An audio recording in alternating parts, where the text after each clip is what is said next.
Hello again, Cousin Donald.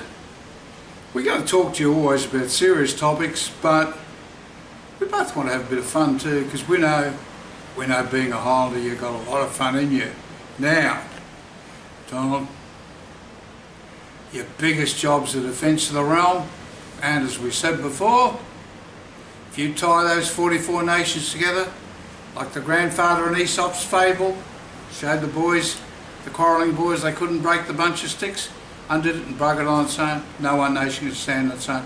44 nations together, Donald, you can do it easily, because it's nothing to do with the UN, nothing to do with the creeping bureaucracy you have to fight elsewhere. You're the man who shouldn't connect with the bureaucracy at all unless it's totally necessary.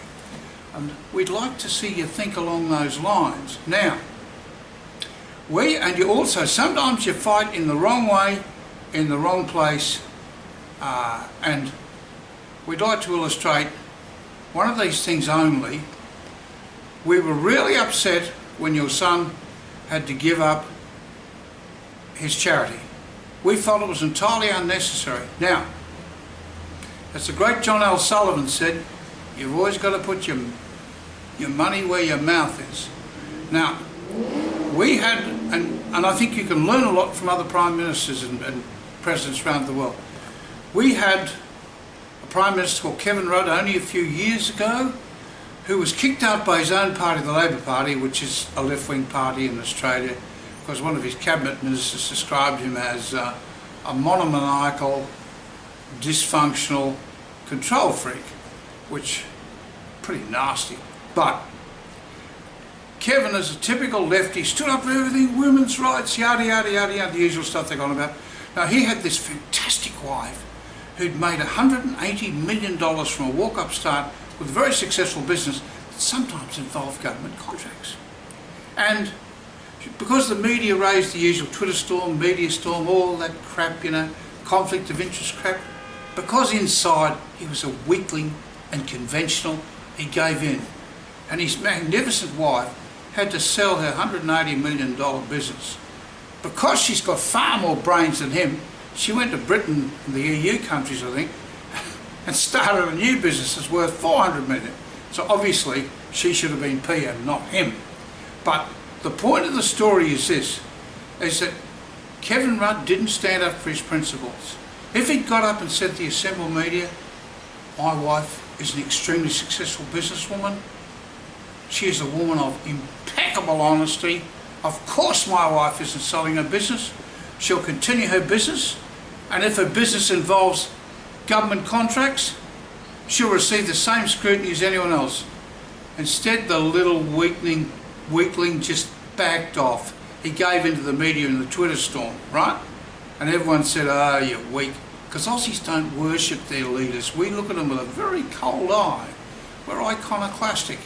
Now, you've done so many good things, but you let the media back you up there and all the assembled morons in Washington, and in our opinion what you should have said is that I'm extremely proud of my son. He's a young man who is impeccably kind, has made a lot of money on his own. Of course he had a good start, being my son, and as well as making an enormous lot of money, he's also involved in a charity for sick and dying children. Now, if you think my son has committed something dishonest, charge him. Otherwise, get out and don't mention this to me again. Because, Donald, I think the public would have thought, good on you, Dad, for defending your kids. And that's where I think don't listen to advisors who advise you to wimp out and be conventional. Because as soon as you're conventional, Don, you're not yourself, right? That's just one thing. Now, you're going to have this inauguration thing, and of course, all the media are saying, oh, you know, all Hollywood hate him and he can't get anyone to sing, dance, da, da, da, da, da, da. Okay, well, Donald, that's a lot of crap. Now, what are you? You're the anti-Obama. You know, you've just succeeded, the prettiest, handsomest, best speechmaker the world has ever seen, and probably the most disastrous president we can ever remember. So don't try and be popular, Donald. Show your flashing intellect to the people of the USA and the world, and at the end of it, people would say, I never liked that Donald Trump once, but gosh, he did some smart things. Gosh, he did some clever things. Gosh, our country's going well. So, we know it's all too late. Here's what I would have said, and my friends said to say in your acceptance speech. You can't possibly match Obama's beautiful speech making, but in that speech you should have said that my inauguration is going to be different from the inaugurations of previous presidents. We have always celebrated with Hollywood and dancing girls and wonderful singers and all that sort of thing, but we don't need to celebrate the rich. They're well looked after. We don't need to celebrate billionaires. They make an enormous contribution. They're well looked after.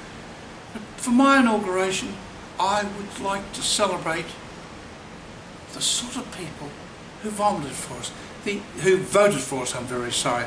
The ordinary man, the soldier, the sailor, the airman, the miner, the farmer, the people who make this country truly great. And I would then say, and we're not having well-known Hollywood people singing here or doing, we're going to have ordinary people. And then Donald, what would have been brilliant would have been to say, firstly, we celebrate the people who made the greatest sacrifices. Now, the saddest thing I ever saw on television was President Kennedy's funeral. How beautiful it would have been to have a modern gun carriage with a little miniature metal casket for the 7,000 or so soldiers who've lost, and sailors and airmen who've lost their lives in the last two conflicts. How lovely to have the children of the Gold Star kids walking beside 4 horses with their boots turned backwards on the saddle, and with the units their fathers are in, the colours on the saddles. How lovely to see that. And then to see walking behind them the kids whose fathers had been killed in the conflicts, and then behind them the crippled soldiers, the ones in wheelchairs, etc., with a beautiful sash on them with USA on it, and we thank you for your service, or something like that. That would have been a beautiful start to it. And also, when it comes to music, if you could have healed America, Donald, by taking the choir from that church in Carolina where that scumbag murdered the parishioners, by taking a choir from Ferguson and all those areas that were in flames within the last few months and people rioting, to have those ordinary people's choirs singing, to have the Army, Navy, Marine choirs singing. And why do you need some songstress from Hollywood? Surely there's some lovely young kids in the services who've got great voices. Why wouldn't you have them singing your traditional songs? I would love to have seen, or we would have loved to have seen, that low-key thing, which I think is immensely powerful. After you've had that solemn tribute to your fallen heroes and your wounded heroes, I mean, they're the people who've given the most for the USA. Mate, as one of your famous generals said, it's not brave to send men into battle, it's the men who go into battle who are brave. And these are the people who should be celebrated, and the ordinary people of America. Afterwards, have all the hoopla you like. But we think your inauguration would have been brilliant if you could have had gravitas at the beginning. If every one of those little mini coffins was presented to the children of the fathers by high-ranking US military officers or young graduates from West Point or somewhere, it wouldn't matter. And if it just said simply on those little caskets, he or she gave their tomorrows for our today, we thank you. And on the side, the back, we thank you with tears in our eyes and eternal gratitude. And then the sign of the President, maybe the seal of the President, something like that. I think that would have been, or we think that would have been a very beautiful thing to do. So they're just our thoughts on your transition, because if you didn't have all those Hollywood stars and people, and you can damn well faint praise and say how wonderful it is and what an adversity they are for America, how much money they earn for America, but we don't need to celebrate them today. We want to celebrate the ordinary people, the forgotten people of America. I think damning them with faint praise and banning them means that you will have no access to our administration unless you give me, your president, and my administration a fair go. What you're saying in effect, if you'd had that, is I and we are not taking any crap from empty-headed Hollywood celebrities who have been very unfair to our administration. We just think, we know it's far too late to do all that, but that's our thinking. I hope you like our thinking. But that's what we think you should have done, and if it's possible to do any of it, oh, please, Donald, do it. Wouldn't it be great to see a choir from every area that had erupted in flames and where policemen were shot and those terribly sad inner city places? Wouldn't it be great to heal America by having them doing the singing?